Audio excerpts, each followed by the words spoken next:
Today we're making Buckeye balls. This quick and easy recipe makes a ton of these delicious peanut butter candies. Let's get started. To a bowl, we're going to add in half a cup of softened butter, 3 cups of powdered sugar, 1 teaspoon of vanilla extract, and 1.5 cups of creamy peanut butter. Grab your handy dandy hand mixer and carefully mix everything together.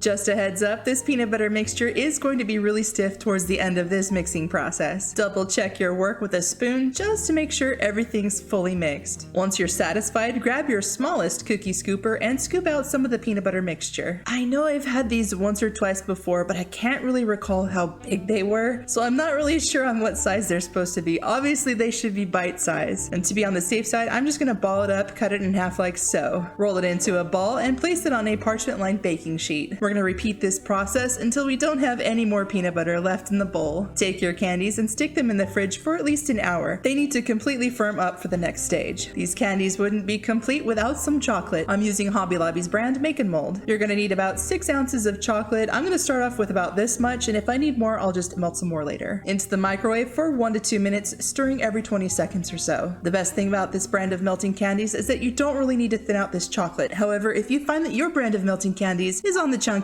side, just add in a tablespoon of vegetable oil, or any odorless, tasteless oil should work too. Just note that the more you add, the thinner your chocolate will become. Now we're ready to dip our candies. Grab some toothpicks, choose your candy, insert your toothpick, and dip your candy. We're not going to completely cover this peanut butter ball. If we did, then they wouldn't be called Buckeyes, they'd be called regular peanut butter balls or something.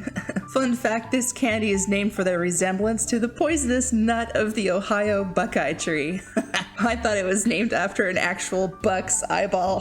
Who knows, maybe it is and Google's just been lying to me.